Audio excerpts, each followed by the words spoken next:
Trendjacker's turning 250, and it's time to rock out with our forefathers. American-made, battle-ready style for true patriots. Whether you're marching in the parade, grilling in the backyard, or raising a toast to liberty, do it in the gear that screams freedom. Celebrate 250 years of USA in style. Wear your American pride loud. Trendjackers.etsy.com. Grab yours before the fireworks.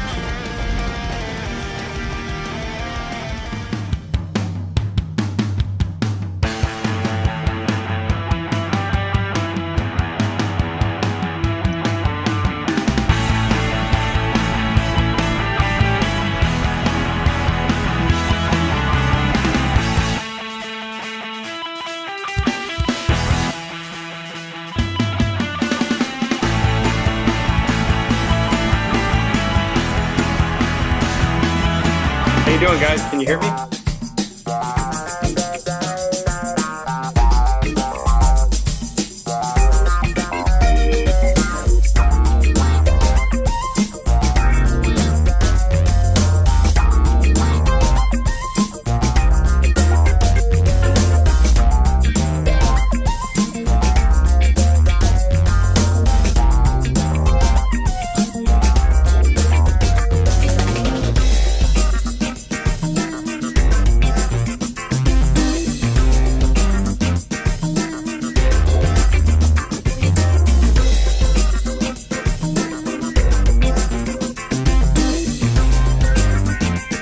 Running some ads.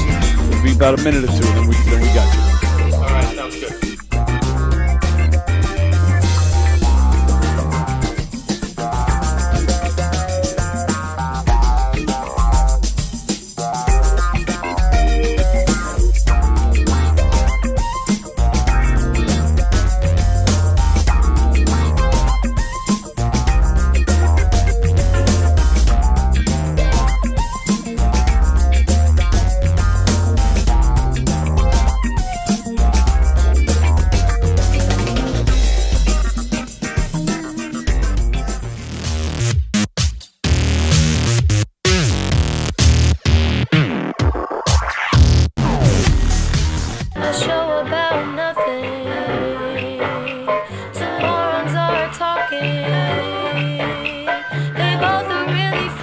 Good idea.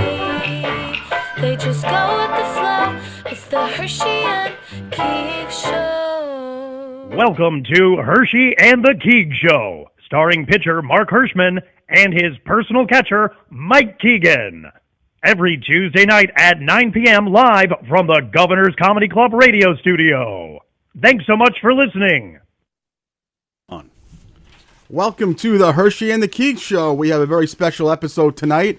It's Herschy and the Keegs minus the Keegs. As I posted on social media a little bit earlier today, the Keegs got a last-minute opportunity to open for one of the hottest comics in the entire country. He is opening for Jeff Dye tonight. So in typical Keegs fashion, he texted me. He made sure it was okay. Obviously, with Keegs, it's always the show first, and it was no different in this situation. But I said, you know what? You got to do what you got to do. And the Keegs went ahead and he's off doing what he has to do tonight, and he will be joining us next week. But for now, we have a wonderful guest. Before I do that, I'm going to punch up some of our Herschy and the Keegs sponsors, and then we're going to dive right in with Hofstra coach Frank Catalanato. The Herschy and the Keegs Show is proudly sponsored by Sophia Jewelry at 134 Gardners Avenue right here in Levittown, specializing in diamonds and vintage jewelry. Go see Omid for all of your buying and selling of jewelry, and mention Herschy and the Keegs for a free appraisal. Of course, we have our friends over at Platinum Chiropractic. Dr. Kimberly O'Connor, she is fully dedicated to providing chiropractic solutions to address your unique needs. Whether you're experiencing back pain, neck pain, headaches, muscle tightness, or tension, call 516-935-3555 and do it with confidence. We have New View Construction. Established in 2007, they are the people to call for the finest craftsmanship and all of your general contracting needs. Call 516-924-5627. And, of course, we have American Restoration Solutions. When disaster strikes, and hopefully it won't, they will guide you to recovery. Call 516-662-9377 and ask for Senior Account Manager Keith Dunn. With no further ado, right in the deck there, We have Coach Frank Catalanato from Hofstra. So many accolades that we're going to talk about. Welcome to Hershey and the Keegs Show, Coach. How are you tonight? I'm doing great. Thanks for having me, guys. We really appreciate you coming on. It must be a good sign that you came on a week after Coach Speedy. I'm assuming you spoke to Speedy and to Dennis, and they said good things, hopefully, about the experience that Coach had last week. Nothing but good things from both of them. I love it. I love it so much. Coach, there's so much to talk about when it comes to your legend. Obviously, you were a stud at Smithtown East High School. You forego college because you were drafted in the 10th round by the Tigers in '92. 14-year Major League career, started in Detroit, ended with the Mets, and now for the past, I guess, almost going on 4 years, you're a coach. You're the head coach of the Hofstra baseball team. So much to look back on, Coach. Do you ever take a second to look back and say, how did all this happen to me in the past 30 years? Every now and then I do. It's very rare that I do, but when I do, it's amazing to realize, what happened. Growing up in Smithtown, being a small kid playing baseball, just loving the game, and having a dream about playing Major League Baseball, being a major leaguer, and for it to come true, and all the hard work that was put into it. It's nice to look back every now and then and kind of, watch videos and kind of, remember some of my teammates that I played with, and all the, I've got nothing but great memories, and I definitely missed my time there, but I'm very blessed and fortunate to have been able to get that opportunity.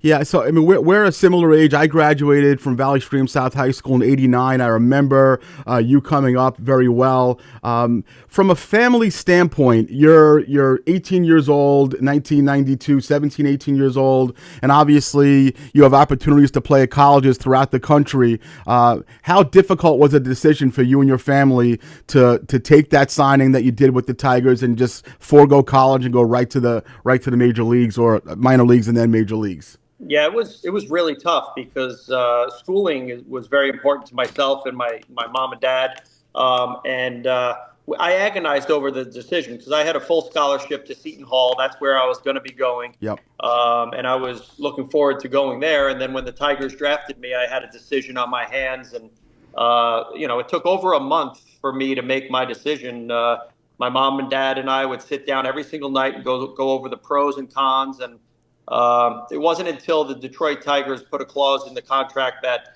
they would help pay for college if I, wound up not making it, that I realized, all right, I got to give this a shot. If it falls through, I have some school paid for, and I'm happy that I made that decision, and, things worked out. So it's easy to say at this point, going back 33 years, no regrets about the path that you took, obviously, none at all. Yeah, no regret, right? It worked out for me. Now, if I had a son and I had to instruct him, I might tell him to go to school because, I got lucky. I really did. I mean, a small kid out of, Smithtown, out of Long Island, it's not often that guys, get that opportunity or make the major leagues. I was very fortunate, things fell right for me. But I was able to go back during off seasons here and there and get some schooling done. So, again, I made the right decision. And, do I regret missing some, that college experience playing baseball? Yeah, a little bit. But I was able to have a different experience, and I'm happy with it. Yeah, I think it turned out okay, Coach, for sure. No doubt about it. This thing called Major League Baseball. Yeah, a little bit, yeah. I kind of have an interesting comparison or someone I can kind of, from a personal standpoint. So a year ago, a very close family friend of mine, an 11-town kid who went to Division Avenue High School and then to Binghamton and was drafted as a junior in the 11th round by the New York Mets. His name is Nick Roselli. Are you familiar with Nick Roselli at all, just from Long Island and so forth? I know the name. Yes, I Yeah. don't know him, but I know the name. Yep. So Nick Roselli went to nursery school with my daughter, elementary, high school, middle school, and then actually Binghamton. And now he's currently playing for the Brooklyn Cyclones. He was drafted in the 11th round by the Mets. He's a 5'10" infielder, left-handed hitter. So, I mean, there's a lot of comparisons to Frank Catalanato. Add in the Long Island hook there. What kind of guidance, what kind of, if you had a chance to talk to him, what kind of advice would you give to a kid like Nicky Roselli? I would say you got to battle through. You're going to have good days and bad days. And when you're away from your family and things aren't going well, you're in an 0 for 18 slump. It seems like, the sky's falling, but you got to push through. You got to keep working. And that's what I did. When the chips were down, I just kept pushing harder, kept working, and believed in myself, because when you're in the minor leagues, there's so many guys there, trying to get to the same place where you want to go. And sometimes you don't have, that support. So you just have to believe in yourself. And, I think if he keeps working hard, the good things will happen for him. It's amazing. Your advice couldn't be more prophetic. Nicky started the year with the Cyclones, struggled a little bit, went down to St. Lucie. Then he tore the cover off the ball, was the player of the month in July, wound up back in Brooklyn where he's been, and he's been hitting the ball really well. So without you maybe even knowing the story, your words ring true. And all I can hope for is Nicky to have a career similar to yours, because I know Long Island kids know who Frank Catalanato is, obviously. 14-year major leaguer. My goodness gracious. I mean, what an incredible accomplishment. Before we touch on that, you mentioned if you had a son, and I know that you're a girl dad with 4 daughters. Let's just talk about them and your experience coaching them, and how it is to be a girl dad on Long Island these days. Yeah, I actually love it. It's great having 4 daughters. My oldest is 26 years old now. She's down in Maryland. She got a job as an athletic trainer down there. But she was a really good softball player growing up, and I was able to coach her teams. And, I really enjoyed being around the kids, because obviously, during the season, it was tough for me to be around. So it was, she wound up going and playing volleyball at Salisbury in Maryland. She chose volleyball instead of softball. And then 2 of my other girls played volleyball. One still does. And my 21-year-old is a dancer. She's in California. She's a professional dancer. And it's great, following them and their dreams. My 21-year-old, who's a professional dancer, it's a lot like me. She had the opportunity to either go to college or become a professional dancer. And I said, listen, now is the opportunity. Now is the chance to do it. Go and see what you can do. And if things fall through and you have to go to college, then by all means do that. So that's what she's doing. She's been, a performer on Disney cruises and stuff like that. Geez. So she's doing awesome and having a lot of fun. I love that, Coach. I asked Coach Speedy the same question last week. As a Long Island guy, basically here for most of your life, you retire, you have opportunities, I'm sure, all over the country. What was it that made you say, I'm gonna dig my roots down here on Long Island. I'm gonna live out in Suffolk County, where I believe you still live, as opposed to going elsewhere? What made you and your wife say, hey, we're gonna stay here? Yeah, family is the answer. We're a really tight knit family. My mom and dad live 5 minutes from me. My brother lives 5 minutes from me. My sister lives 20 minutes. And I had opportunities to coach professionally, and I knew I'd be away for 8 months out of the year. The opportunity to coach at Hofstra was too good, right? I sleep in my own bed and get to commute to work. And impact some young student athletes in the game of baseball. Like I'm passionate about that. So I didn't have to go anywhere else. And Long Island's a great place to live, great place to raise kids, and I don't ever want to leave here. Yeah, it's funny. I had the same. I mean, I was born and raised from Far Rockaway, Queens, and then lived in Valley Stream, and now I'm right here in Levittown, right near the Comedy Club. And I have a daughter who just graduated with her master's from Binghamton, another one in Binghamton now, and my 15-year-old son is a 10th grader in high school. And I feel the same way. Friends are picking up and they're moving to the Carolinas and Florida, and for me, like everything I like is here: the comedy clubs and the racetracks and the Yankee Stadium and Citi Field and so forth. And I agree with you, Coach. There's no better place. So I'll be here for a while too. I love that. It's interesting. You became the coach of Hofstra. Obviously, you were at NYIT for a little bit. And it's not just like you're a figurehead there. You took this team to the first CAA championship. You made it to the tournament with them. You've had an incredible amount of success with them. How significant to be able to take this role and then lead this team to places that they've never been to before? Yeah, it's been fun. It's been a lot of fun, and I take a lot of pride in teaching these kids what I learned at the big league level or when I was a pro. I feel like it's an opportunity, to not only help the kids at Hofstra, but also Long Island baseball. We've got some really good baseball players here, and I hope to. When we recruit, we try to look for the best players on Long Island. And it's just, like I said, just a great opportunity to be out on the field and give back to the community here on Long Island. Yeah, I mean, right here right behind us is a fence separating us and Division Avenue High School, and I believe 2 out of the last 3 Diamond winners have come from Division Avenue. So, and there's been plenty of guys who have played baseball, at Division Avenue, went on to play professionally. A good buddy of mine was drafted by Tampa Bay in the 3rd round. Chris Flynn back in 2001 made it to AAA. His arm blew out, but point is, Long Island's the hub of baseball, and we know tons of guys, and you played with guys, Biggio, and the list is endless. So, and I think Biggio, was he a Smithtown guy too, Biggio? Is that right? Kings Park. He was town, Kings Park. Yeah. Okay. He was Kings Park. Right. Same neck of the woods though, right around the block. Same neck of the woods. Yeah. I think he lived in Smithtown, but he went to school in Kings Park. He was on that line there. Yeah. All right, Coach. I want to touch a little bit on your major league career, because I'm a baseball fanatic. So I'm certainly just isn't a random podcast looking to interview a famous guy from the neighborhood. I watched many of your games in person. I'm a diehard Yankee fan. I saw you play for Texas and Toronto and Detroit. For those of you who are watching and listening who are not familiar with Coach Catalanato's statistics, this is a man who had 84 home runs in his career, 457 ribbies, a 291 batting average, a 357 OBP. That is some pretty gaudy statistics from a 5'10" or so kid. How tall were you when you were playing, Coach?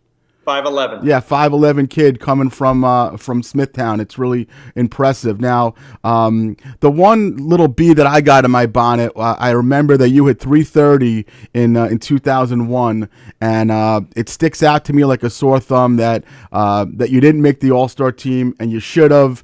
And I went through the roster today, and listen, when there's guys on there like Jeter and Juan Gonzalez and people like that. I'm pretty sure that if we do a recount, you could have made that All-Star team above Christian Guzman. I'm going to say that, Coach. I'm going to say that. I agree with you. I like that line of thinking. Obviously. Now I'm going to ask you a little trivia question. You hit 330 that year. By the way, if you were hitting 330 today in the American League, you would be 5 points ahead of Aaron Judge, who is leading the American League in hitting with 325 average. So let's just talk a little bit about how it's changed a little bit. Do you happen to remember the 4 guys that finished ahead of you that year when you hit 330 in 2001? Oh gosh, I can probably come up with Ichiro Suzuki was one. Yep, he had 350. That's right. I would say Roberto Alomar. That's right. He had 336. He was right in front of you. Yep. Was Brett Boone up there? Boone was actually one ahead of you. He had 331. This is good, Coach. Very good. Okay. The other guy, I'm going to take a stab. Was it Edgar Martinez? Edgar was actually behind you. It was Yankee first baseman, or at the time, actually, Oakland A, Jason Giambi, hitting 342. Gotcha. And the thing that I like, the three guys right behind you were guys that are not schlubs. Juan Gonzalez, Ivan Rodriguez, and Derek Jeter were behind you that year. I think that's pretty neat, Coach. You know. Thank you. Yes, Yeah. it was a fun year. I know the last like 3 or 4 games I took offers. I think I was 0 for my last 12 or 13, something like that. So I think the pressure was getting to me every single night, because that was Ichiro Suzuki's first year, and we were going back and forth towards the end of the year. Yeah. Every single night I would have Japanese media at my locker asking me, about the whole race. And then, like I said, the last few games, I didn't get any hits. And my average at the time was like 340. And then it went down to 330. So I was happy the season ended, because I was starting to struggle. You were plummeting, but yeah, I think you wound up okay. I took a look at the managers that you played for, and again, for me and Tony as well. I mean, we're both in our early 50s. We've been watching baseball religiously since the late 70s. It just so happens that the guys that you played under were all guys that we watched as kids, and then really turned out to be baseball lifers. Some of them, Buddy Bell, you played under, Johnny Oates, John Gibbons, Ron Washington. I mean, these are lifers. These are guys that were in the sport. Rest in peace, Johnny Oates obviously died too young several years ago. But those guys that you played under, can you tell us a little bit about, who made the biggest impact on you? Did you take a little piece of any of them, maybe all of them? Just tell us a little bit about that experience. Yeah, Buddy Bell. I talk about Buddy Bell and also Larry Parrish. I don't know if you remember Larry Parrish. Right-handed, Lance Parrish's brother, right-handed hitter, Expos Tigers. He was a slugger. There you go. Wow, you're good. You're good. So, Buddy Bell was my first manager, and he was a hard-nosed guy, tough manager, but I learned a lot from him, because he was tough, but when you did something good, he would always go out of his way to praise you and make sure that you knew that you were doing well. But he was a guy that you walked lightly around. You walked on eggshells, because he could snap at any moment. Larry Parrish, for me, he taught me the mental part of the game. When I got up there as a young kid, when you get to that level, it's more about, or it's less about ability, and it's more about, the mental part. Everyone up there is talented, but now you have to learn the mental part of the game. And he helped me with my approach at the plate. He helped me with pitchers tipping their pitches. He was able to pick it up like that. And he would say, "Hey, Frank, when a pitcher's glove, when this particular pitcher, his glove is like this, it's a changeup, and when it's like this, it's a fastball." And the small differences I was able to see, and it helped me become a better hitter. So I credit Larry Parrish with helping me with like the mental part of the game. And you meet so many guys, so many coaches that help you, but Buddy Bell and Larry Parrish, I learned a lot from, and I used some of what they taught me in when I coach at Hofstra. It's actually fascinating to me that the guys that you're mentioning were your first two managers. Those were your first two skippers, if I remember correctly. And that was going back 20-something years ago. And the fact that you're still implementing some of the things they taught you 24 years later as a D1 college coach just kind of talks about what significance they played in your life. Absolutely, they did. I think about it all the time, and it's funny. I'll start talking to a kid or being in the cage and talking about something. And then when I get finished with the kid, I remember, I'm like, oh, Larry taught me that, or Buddy taught me that. And it's nice to kind of reminisce and I'll never forget, I've got so many memories. Coach, I think my producer, Tony, he doesn't speak much, but I think he's got a question. Go ahead, Tony. Thank you, Mark. Yeah. You mentioned the mental aspect. In your major league career, you dealt with some injuries, so I'm curious what the mental aspect of that is like. Like you just, does it feel like forever when you're when you're waiting to get back in the lineup, and then once you're in the lineup, is there more pressure mentally to contribute or do something, good in a game because you've been out for so long? Yes, all of the above. And that's what, a lot of the fans don't realize. Like, it's not just, we go out there and play baseball, we're just playing a game. There's that mental grind every single day. You have an injury, sometimes, you're playing through an injury. And, you're thinking, oh, shoot, if I run a little too hard here, I might blow out my hamstring or something like that. But yeah, I was hurt quite a bit. And when you're, not, on the disabled list or whatever they call it now, you feel like you're letting your team down because you want to be out there. And it feels like it's forever until you get healthy again. And then there is that element, like you said, of, all right, am I 100%? Am I ready? Am I going to get hurt again if I do this or that? So, there's a lot of, you have to be strong mentally to get through a long season like that. Tony, I'm glad you actually brought that up because just before I came over tonight, I was watching, flipping back the Yankees and Mets, and the Mets were playing against the Padres, and former Yankee pitcher Michael King was pitching for the Padres, and Michael King has only had 3 starts since May, and there was a fight at the bat rack tonight. The Mets were lighting him up.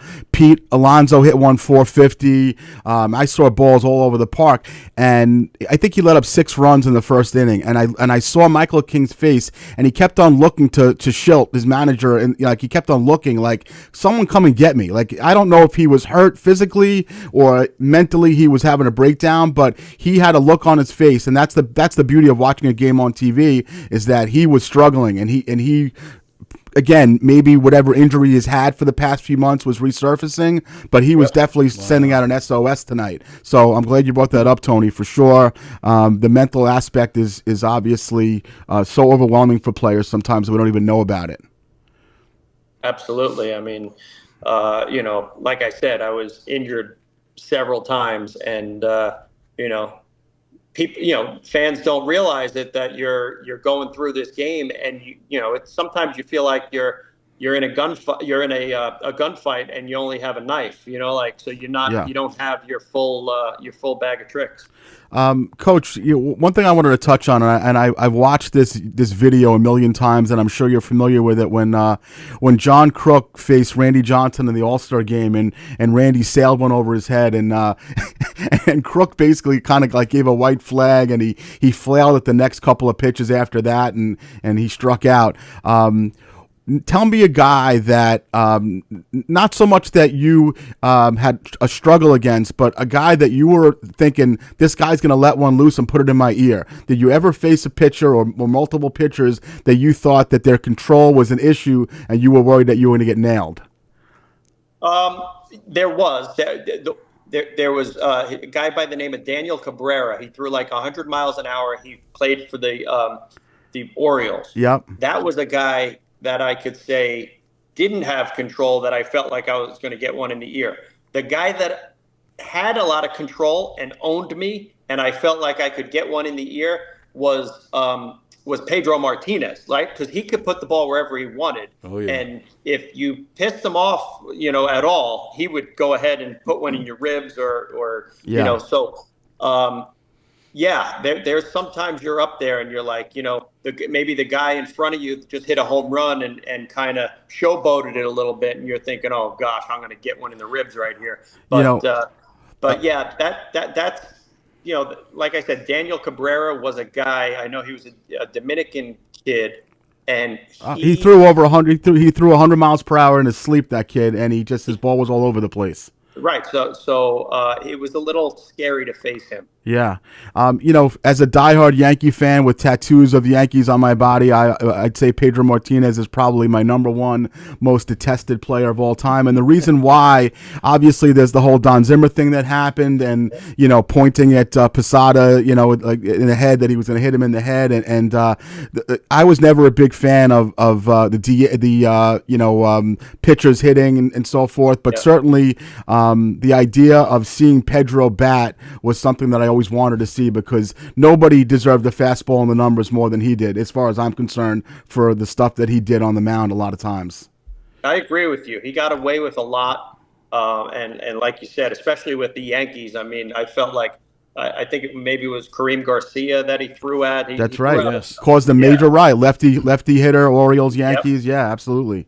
Yeah, so he just felt. And listen, when you're throwing as hard as some of these pitchers throw, and as hard as Pedro was throwing, I mean, it's dangerous. You know, you get hit in the head, in the face, it's really dangerous. So yeah, I would have liked to see him get up there and hit against Roger Clemens or something. Yeah, Coach, I'm always amazed. Giancarlo Stanton got hit in the face several years ago. His whole teeth were all knocked out, and he obviously, wore he still wears somewhat of a facial helmet. A guy a little bit before your time, Ellis Valentine, got hit in the face. He used to play for the Mets and Expos, and even David Wright got hit in the face one time, if I remember correctly. So then he got that special helmet. Special dome helmet, Right, yeah. Like, for me, the idea to put yourself back in that fire, how hard is that? If as a player you take an injury like that to the face and then go back there and you're seeing 100-mile-per-hour fastballs, how tough is that? It's got to be tough. I've never gotten hit in the face or the head, but I did I got hit with a pitch in my hand and broke my hand, and I was out for like 8 weeks. And I know getting back in the box, it was a little nerve-wracking, because I was thinking, if I get hit in this same spot here, it's going to be trouble. But, it's got to be a little bit different and a little bit worse when you get hit, in the head or in the face. Luckily, that never happened to me. And certainly nowadays, Coach, it's different. You've been retired since, I think, 2010, I believe. Is that right? Yes. Yeah, so these guys go up there. I mean, they have armory on with their shoulders and their elbows and their faces, and so it's a little different. That was not the case back in the day. So maybe guys are able to dig in a little bit more than they used to. Very true. I never wore any of those things, those elbow pads and wrist pads, guards, stuff like that. But like you said, I see everyone wearing them now, so maybe they're a little bit more comfortable. Yeah, I think, for me, the first memory I have of players doing that was Barry Bonds, who would go up there and look like a robot. Yeah, I mean, he had, it used to piss me off when he would get hit by pitches. So you had these bulked up arms, which we don't need to talk about how those arms got bulked up. And then on top of that, he had a huge thing. And then they're counting hit by pitches. And I know the umpires have some ability to go ahead and call those things off, and I feel like they never did. So that's something that I always hated. Coach, and I don't want you to call anyone out that's a buddy of yours or someone, but the pitcher or pitchers that used to throw balls to you that looked like a beach ball that you were able to dig in and just, we all had that. I mean, I played baseball competitively until I was in my early 30s, Long Island midweek baseball, not Major League Baseball, but still, there were still always guys that I was like, I see the ball well with this guy. Tell us about a couple of guys like that, Coach. Yeah, so for me, it was Mike Messina. Oh, wow. I must have had 30 or 40 hits against him. I hit like 450. And Mike knows this. He came up to me one day late in my career, and he was just like, hey, what is it? Like, why do you hit me all the time? Like, am I tipping my pitches or whatever? But that was just my guy, right? Like, every time I hit against him, he just left a pitch in the middle of the plate that I could hit, and I just seemed to get the barrel on it. And luckily, and also he's a Hall of Famer, so I brag about that one a little bit. Yeah. But the other guy from me, and Larry Parrish taught me how to hit this guy, was Wakefield, the knuckler. Yeah. Larry Parrish, early in my career, told me, he said, see it high, let it fly, see it low, let it go. So, it was something that I stuck by. If the knuckleball started like at your head, that was the one that you wanted to swing at. If it looked like it was going to be over your head, by the time it got into the strike zone, it was going to be a good pitch to hit. If it looked like it was going to be a strike, by the time it got there, it was going to be in the dirt. So, obviously he told everyone that, but I kind of really took it to heart, and I had really good numbers against Wakefield. I loved facing him. Did you ever? I know for me, when I was playing ball in my teens and 20s, and there was a guy who had like a crazy hook, I would always take a step up in the box. Did you change where you stood when it was against a knuckleballer like a Tim Wakefield, or you didn't have to? No, I would. If it was Tim Wakefield, I moved up. Some guys with good curveballs, but funny story is Mariano Rivera. Early in my career, I was a left-handed hitter. He had that cutter that would come in on me, and he would break my bat every single time. And I was with Texas at the time, and Rafael Palmeiro was on the team, and he would hit him every time he faced him. He'd get a hit, and he'd smash ball. So I asked Rafi. I said, Rafi, what do I have to do to hit him? Because he breaks my bat every time. And he said, move up in the box. And I said, wait a minute. He's throwing like 96 miles an hour with a cutter. And now you want me to get closer to him? Like now it's going to be 100. And he said, no. You have to get it before it breaks, before it cuts. So the next time I went up there and I gave it a try, and sure enough, I got a hit. And for the rest of my career, I only faced him maybe, 15, 16 times, but I wound up getting hits, and I think I wound up getting maybe 6 hits against him. So it was, I wasn't thinking that moving closer to him would be better, but it actually did, because I was able to get the barrel there before it cut, because it had some late cutting movement. Yeah, he threw a crazy heavy ball, and I would say, and it sounds crazy, but Mo never really threw 100, 101. He was a 95 guy, so maybe the fact that you were accustomed to hitting 100-mile-per-hour fastballs against pitchers like that, moving up and not having that ball break on you, because he didn't throw a curve, he didn't throw a slider, he was throwing the cutter, and so obviously you were able to figure something out thanks to Palmeiro that most players did not. Cool. And I'm very glad for that, considering that I lived through that Yankee dynasty. So thank you for not telling anybody else about it. Yeah, awesome. I am curious, though, because obviously for me, I hated really good curveball. What's the nastiest hook that you ever had to face? Probably Dwight Gooden. Oof, I got to face Dwight Gooden when he was more with the Yankees, and I think he played with the Indians. Yes, I didn't get him when he was with the Mets, when he was really nasty. Yeah. But he still had, he lost his fastball really when I faced him. He wasn't throwing as hard, but he always had that good curveball. So he's definitely one of the guys that was good, and even though Mike Messina had a good curveball, for some reason, when he threw it to me, he always hung it, and I was able to hit it. Yeah, I mean, I think sometimes it comes down to just see how you see the ball coming out of the hand, and it could be the field that you're at. I actually had a chance to meet Gooden about 6 months ago at a charity event, and I said to him the same thing that you're saying, is that when I was 15, 14 when he first came up, and we would go to Shea. I grew up in Valley Stream, 20 minutes away, and that curveball it almost felt like you were watching something like out of a video game, because there was nothing like it. I mean, he would have a 2-foot drop, and then he would supplement it with 100-mile-per-hour fastballs, and it's why he had what was his ERA, 1.53 or something ridiculous. So, and then coming across with those big arms and those big legs and that spindly body of his, I'm sure it was just ugly to look at. Yeah, he was tough to hit, but I couldn't imagine how he was in the mid to late 80s. Yeah, crazy. All right, Coach, I'm not going to keep you all night. I know you probably got things going on. I do want to touch on you're coming off probably your toughest year at Hofstra from a record standpoint. What's the horizon look like for you? Did you do some recruiting in the offseason? What do you got coming down the pike for you at Hofstra? Yeah, we're excited. We're last year was a struggle. It was my toughest year coaching. We had 19 freshmen, and we had 5 transfers. So what's that? 24 new kids, and it was tough. We had 7 pitchers go down before the season started. They were out for the year. 4 Tommy John surgeries. Oh God. That we had in the fall. So we get back all of those pitchers. They'll be healthy. The freshmen that acted a lot like freshmen last year, not only on the field but off the field, have matured quite a bit. And we got some good transfers in this year. So we're excited. It's, we had to go through that year last year, and it was not easy. It was very tough.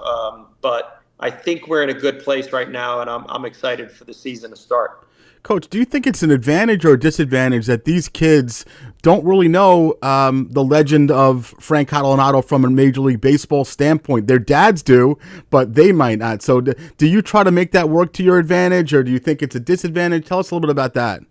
I don't know. I don't know if it's an advantage or a disadvantage, but the other day I had one of my student athletes come up to me. We were in the cage, and he said, "Coach, I looked up your numbers last night, and actually, you were actually pretty good." Yeah. I was like, Yeah. maybe you guys will start listening to me now that, Right. that you checked out my numbers. Yeah, you were pretty good. You were damn good. I never asked you what kind of fan were you? Were you a Yankee fan, Met fan as a kid? Yep, I grew up a Yankee fan. My dad was a big Yankee fan growing up, and every single night he was an accountant, and every night he would come home from work. He'd go outside with me in the backyard. We'd play catch. He'd pitch to me. I'd hit, and then we'd go inside, eat dinner, and watch the Yankee game. And the memories of that. I mean, I don't have to tell you. You remember, late '70s, early '80s. Yeah. I mean, so some of those teams weren't very good, but Willie Randolph, Dave Winfield, Don Mattingly. I mean, those were the days. I miss them, and I'm a huge Yankee fan. So, what was it like for you, your dad? I mean, your time on the Mets was a quick cup of coffee, but the bottom line is you played there. You played for the Mets. What was the emotions going through Pop at that point? I mean, I'm sure he was happy that you were going to be playing locally, but tell us a little bit about that. Yeah, no, it was cool. We were really stoked because I knew it was going to be my last year, and I got the opportunity to play. I was able to sleep in my own bed, have my family at the games every single night. And obviously I didn't get to play much, and I got released in the middle of May. But to have that opportunity to see what it felt like to play in New York was really cool. So it was a great experience. I'm happy I got the opportunity to do that. Coach, when you were done, did you know you were done, or were you like so many professional athletes just fighting the good fight and looking to extend it? Yeah, no, I knew I was done. After 2009, I kind of knew I was done. My body was hurting. I didn't have that passion anymore. It takes a toll on you. It's such a long season away from your family. I had young kids at the time. And I got a phone call from Omar Minaya and asked if, I wanted to come to spring training. And, he said, you're going to have to make the team. There's no guarantees. And I said, you know what? If it was the Yankees or the Mets, I have to give it a shot. So, sure enough, I played spring training, had a pretty decent spring training, made the team, and I was happy.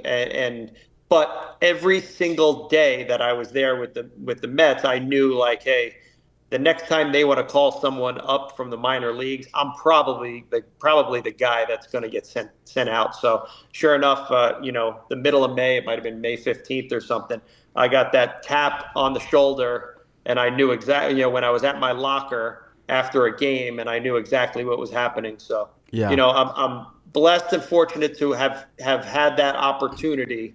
It would have been nice to get to play with the Yankees, but the Mets, a New York team, I'll take it. Did Omar know you from his days in Texas? Is that the connection that you guys had? Yeah, I didn't really know Omar. I had met him a few times. Maybe it was in Texas. I had met him, but we didn't know each other well.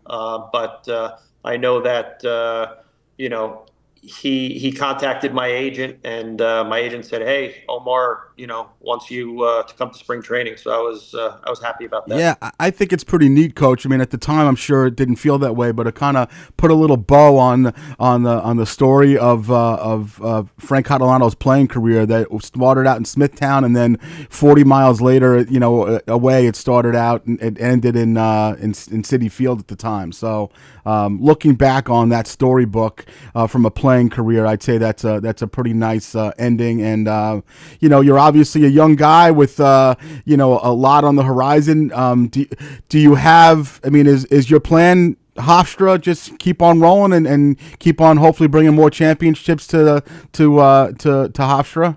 Yeah, I want to stay on Long Island. Hofstra's a great place to be. They treat me really well there, and like I said, as much as I can give back to the Long Island baseball community, I'd love to do that. I love it. Well, Coach, thank you so much for your time. As I told Coach Speedy, I will be out to some games to see some hoops this year. I'll make sure that my son and I come to see some baseball games, if that's okay with you. And thank you to you and to Dennis for making this happen, because last week was terrific and this week was too. So thank you so much. Well, thanks for having me, guys, and I look forward to seeing you out at a baseball game. You got it, Coach. Have a good night. Thanks again. All right. Good night. Take care. Bye now. Yeah, that's another home run, Tony. I mean, Lee's, we got done, pal. Speedy Claxton last week, Coach Catalano, and just, it's so neat, man. Like, just down to earth, regular dude, who was in a batting race with Derek Jeter and Ichiro, and That's amazing. So to be able to say that. Yeah, and we talk about this. Me and Mikey talk about it, and certainly you've had Mookie Wilson and other high profile people. The fact that we get a chance to do this in this platform, I'm appreciative of it. I'm appreciative of you. I'm appreciative of the good folks at Governors that we have an opportunity to do this. We might have to fight a little bit. Yeah, let's do it. Don Zimmer was going after Pedro. What was he supposed to do? It's interesting. If you look back on it, he definitely Zimmer was definitely charging. Yeah. Do you think there was a way, knowing that Zimmer was probably in his 70s, 100 pounds overweight, a little bit rocks floating around his head there? You think the only way that Pedro could have fixed this was by taking him and hurling him to the ground? No. Yeah. Well, but there you go. But when if you look at the footage, he doesn't even see Zimmer until he's like 2 feet away. Yeah. He just didn't have time to think about it. And somebody's charging you. You're not going to sit there and think, oh, he's 70, he's overweight. Right. Somebody's coming at you, and he's that close. You go into self-defense mode. Here's what I'll say: if this was, Mother Teresa who threw Don Zimmer to the ground, I would say, you know what, I understand. But to me, Pedro was a shitty dude when he was out there, from hitting guys and saying things, and And then, all right. So let me ask you: pointing at his head with Jorge. Yeah. He said, whether it was after the game or sometime afterwards, he said, I wasn't telling him I was going to hit him. I was telling him, I'm in your head. I'm in your. Do you believe that or no? Well, no, so I don't. And it's listen. Hindsight's 20/20. And at the time, the reason why the Yankee faithful were infuriated was that Jorge's young child had some sort of a brain injury or a brain cancer. The kid turned out to be okay. Okay. And thank goodness. I remember that the fandom was outraged that they were going to go ahead and he was pointing like, I'm going to hit you in the head like your son, like that, so I never heard that. Yeah, again, this is stuff that I used to fixate on, and I never forget, man, that day I hated Pedro.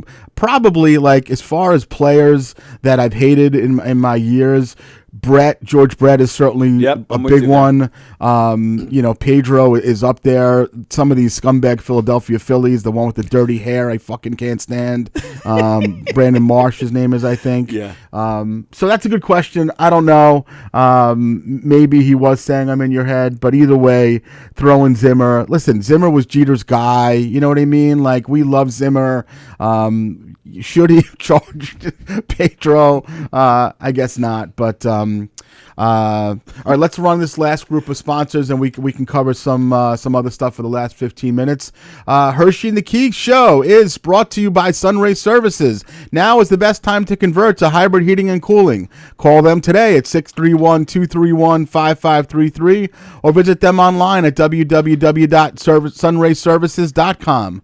We have Triple M Professional Painting and Construction, 516-395-6390, family-owned and operator for over 35 years. Call for your free estimate today and ask for James. We have Dimitri's Valet Cleaners, Wantaw Avenue, right here in beautiful Levittown. They have been in the dry cleaning business since 1965. They take your garment care very seriously. Quality is their policy. Mention Hershey and the Keegs Show for 15% off of your entire purchase. We have Demolition Specialists, 1-855-RIP-OUTS, the number you call for demolition, dumpsters, and fence rental. Family-owned and operated for over 30 years. They are a fully licensed demolition contractor. And, of course, last but not least, the beautiful New York State licensed real estate person, Diane Keegan.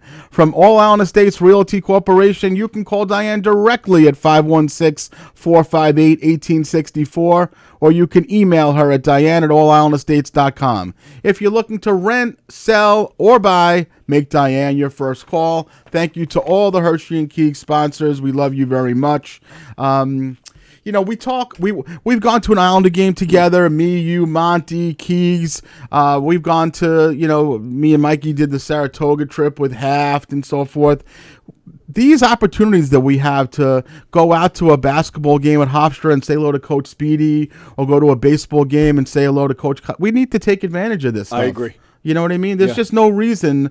I'm not saying we need to buy season tickets, but to go to a game and get a chance to say hello to some of these guys that we've met, I think is right down a block. For I mean, man, it's 15 minutes away. Yeah. I think that we can commit to doing that for sure. I agree, and I think it'll be a lot of fun. And it's like you guys were saying. First off, great job with that interview. I thought that was great. I appreciate it. I thought there were some really cool questions there.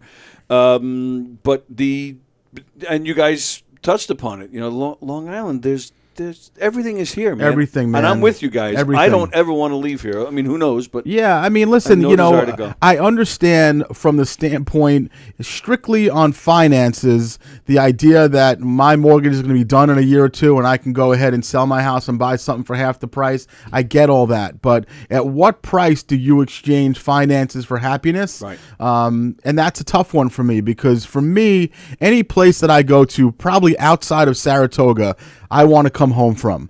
Even on the cruise, great time, wanted to come home. Aruba, wanted to come home. Antigua, wanted to come home. Disney, I'm not comfortable anywhere for that elongated period of time. And I know that for me and my weakened psyche most of the time, the idea of being in a place that I enjoy being is, I think, worth more than any money that you could ever dream of. all right, so when you say home, yeah. Are we talking Levittown, or are we talking, Mike, having room on his bed in his basement in East Meadow? No, I mean, I'm talking, listen, Levittown's my home now, but I just meant Long Island in general. Like, for me, could I be comfortable if I eventually moved into a 50 and over condo place? I'm sure I could. But, again, the places that I like to go to are here. I like the ability to be able to go and pick up and go to a Yankee game, Met game, Governors, Brokerage, Aqueduct, Belmont. I mean, this is just where it's the places that makes me happiest. And for now, at least, the people I care about most, my friends, my comedy friends, my mom, they're all here. So, listen, could it change if everyone I care about moves somewhere? I guess, but I don't think that's going to happen. I hope it's not going to happen. Well, yeah, I mean, you have two girls in college. You got the young man who'll be going to college soon. Who knows where they're going to end up? I guess that's all true. I kind of have a feeling that I don't know about Samantha. Samantha kind of plays by her own drum, but I think my Anna would kind of want to be where we're going to be. Maxwell, I mean, I guess it depends on which state penitentiary is taking a hold of him at that point. But we'll see. But for now, when you talk to guys like Speedy and to Coach Catalanato, I mean, like, these are guys who made their fame on Long Island, and then they could be anywhere. Speedy Claxton's is an NBA champion. Coach Catalanato, 14 years. Like, these guys could wind up anywhere, and that they're here.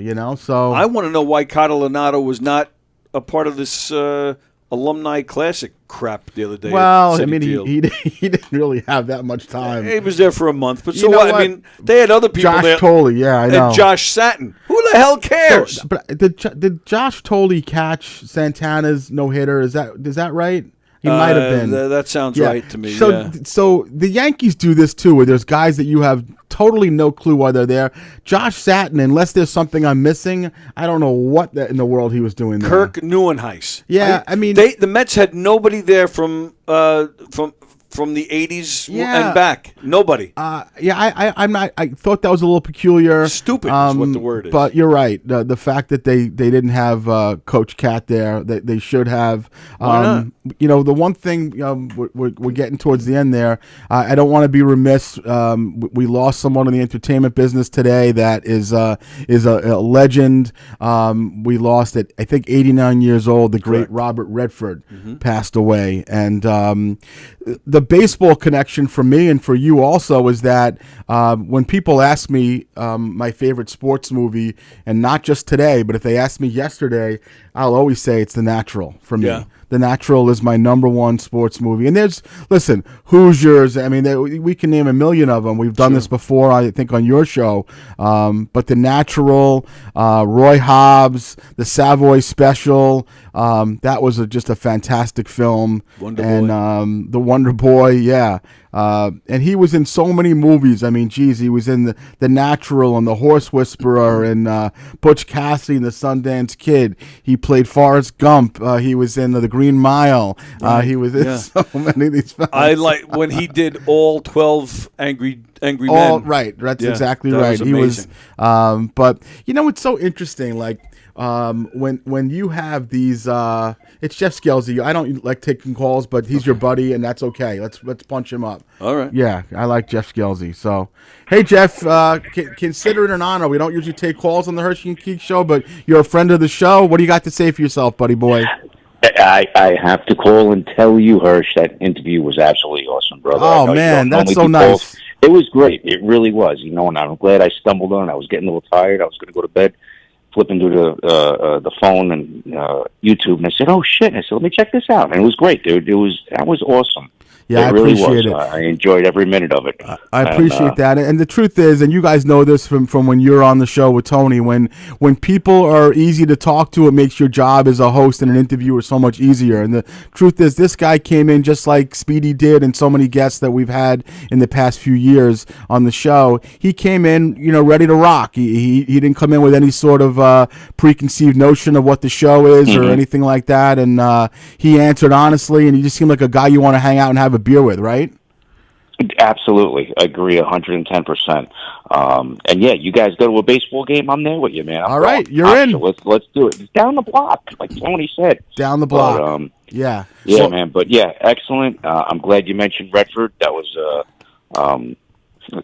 terrible loss to the industry. That movie, The Natural, was dynamite. Yeah, I mean, geez, if I was on IMDb right before I came here, and the list of Redford movies, Indecent Proposal was an incredible film. Sneakers. Sneakers. Did you ever see Sneakers? Yeah, of course I Love did. that movie. Yeah. Love that movie. Yeah. I was lucky enough to meet Redford years ago. Oh, wow. And, he was a pretty guy at work. Tony knows the deal with me and work. And he was a cool dude. He was a pretty cool dude. Chill, just a couple of second chat and this that, but very cool guy. Yeah, I know some other people without a doubt. that have dealt with him. They said he was a very nice man. It's weird for me when it comes to like old athletes or entertainers or singers or actors. Is like, there'll be a period of time when you're not even sure if they're still alive, and you only know that they're alive because you haven't heard that they died.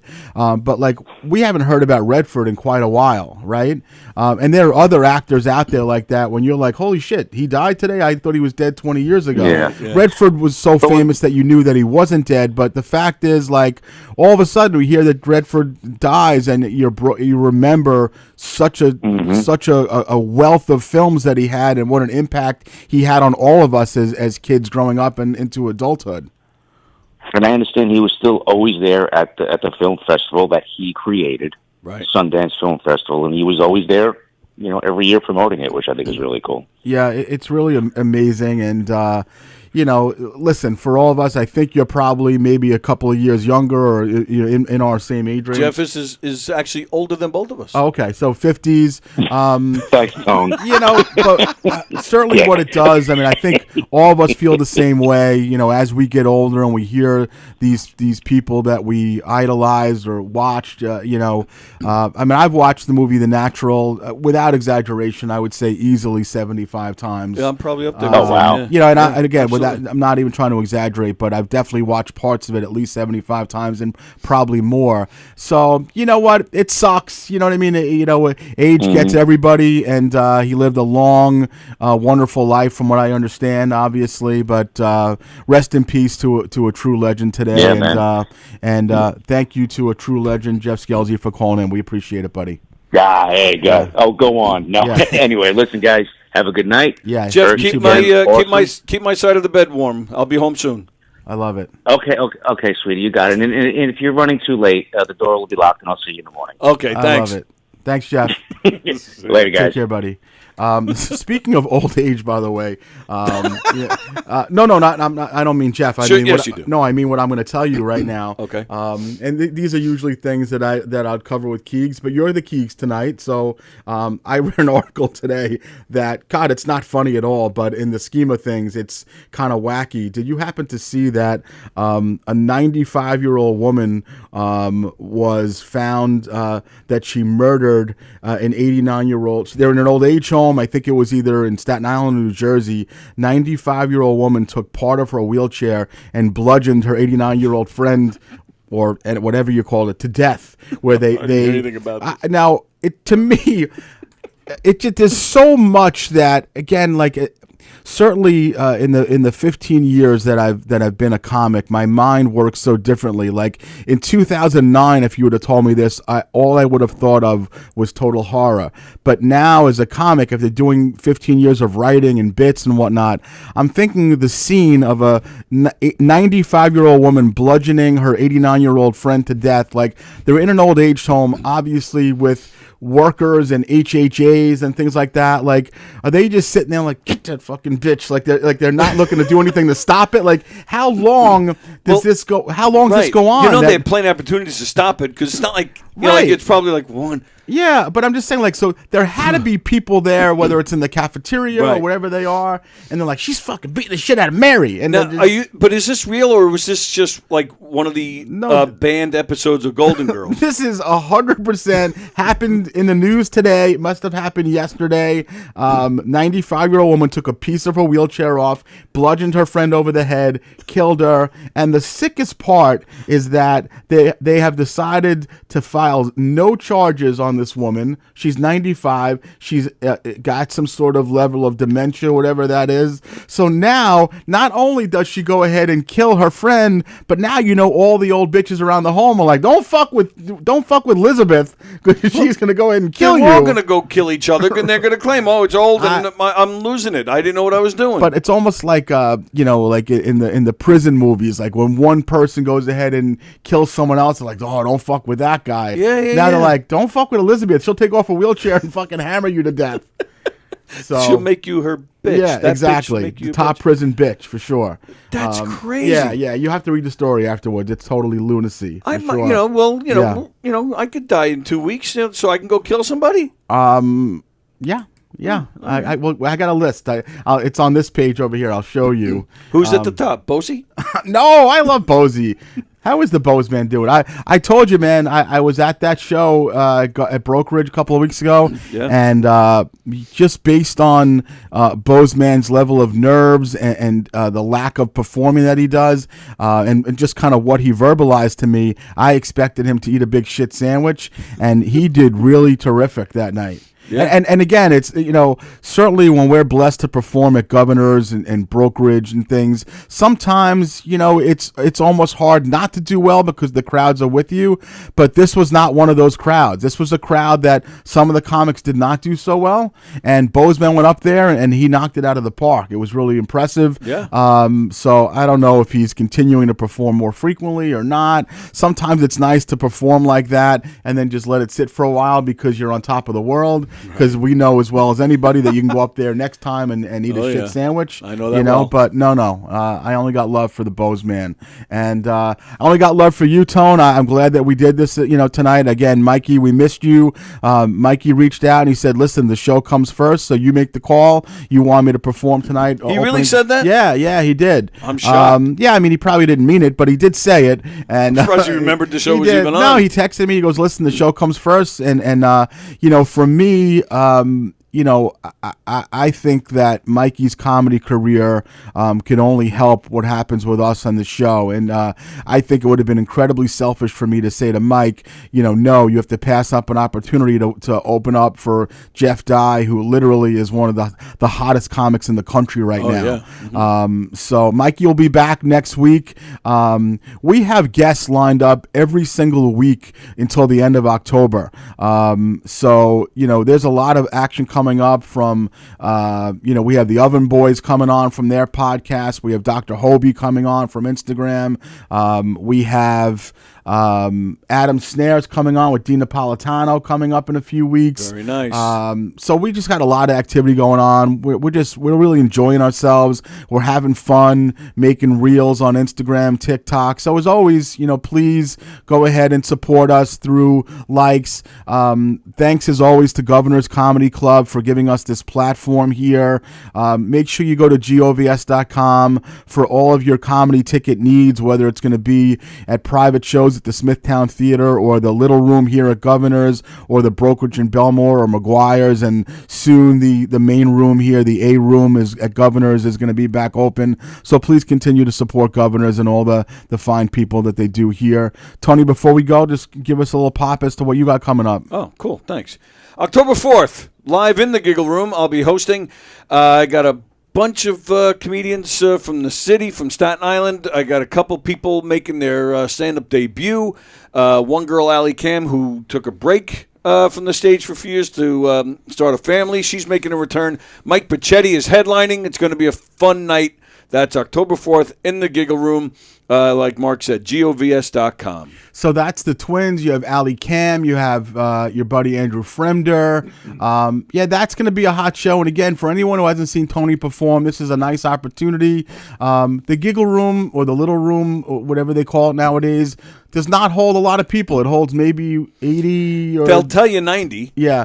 I mean, whatever it is, my hunch is that show is going to sell out. So if you're going to go to that show, just go get your tickets today, because it's going to be a great time. Mike Buschetti is a terrific comic, and the rest of the team there is going to be really, really great as well. Okay, we will close on that note. We will see you next week. Mikey will be back unless there's some sort of surprise comedy performance that we're not expecting. So we'll see you guys next Tuesday. Is there a guest next week or no? There is a guest next week, and me, who is the ultra prepared, neurotic mental case Leo, does not have it down in my notes as to who our guest is next week. What is the date next week? September. So today is the 16th, so that'll be the 23rd. It might be. We have young, handsome, debonair, upstart comic Tom McGuire coming on. It might be next week. I'm not positive. It could be. I will check. Tom's great. If that's the case, Tom is a treat. He's easy on the eye for you young women. He's a great kid, another Long Island kid who's starting to make his chops in this business, and we're getting him at this point because I have a feeling in about 5 years he's not going to want to come on, although I think he will because he's such a great guy. So it might be Tom McGuire. It might be the Oven guys. I have to check it. I'll let you guys know. I'll post it on socials. And